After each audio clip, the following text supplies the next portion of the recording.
Jitihada za kikanda za kutathmini upya sera za kudhibiti matumizi ya dawa za kulevya zimeanza rasmi baada ya uzinduzi wa Tume ya Mashariki na Kusini mwa Afrika kuhusu dawa za kulevya EACD jijini Nairobi. Tume hii inawaunganisha marais wa zamani wa Afrika na wataalamu wanaotetea mabadiliko kutoka kwa mtazamo wa uhalifu kwenda njia zinazozingatia afya, huduma na kufuata sheria kali za dawa.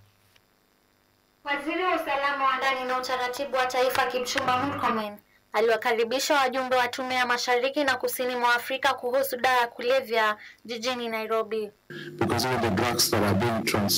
trafficked through this country from the northern part towards the south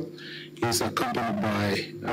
illegal firearm holders who basically, apart from providing protection to the traffickers, are also selling guns and ammunition. So this is really a whole conglomerate of criminal activities, and it's extremely important for me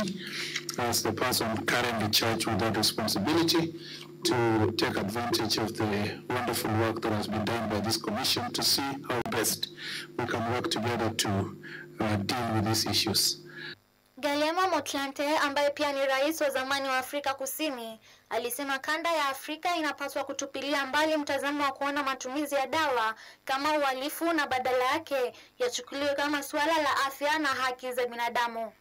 Rais wa zamani wa Msumbiji Joaquim Chissano alisema pia kuwa madawa ya kiharamu bado yanachochea vurugu, ufisadi na kutokuwa na utulivu katika kanda ya Afrika Mashariki na Kusini, akisema kuwa nchi nyingi bado hazina sera zinazozingatia ushahidi na badala yake zinaendesha mikakati ya adhabu kuliko marekebisho.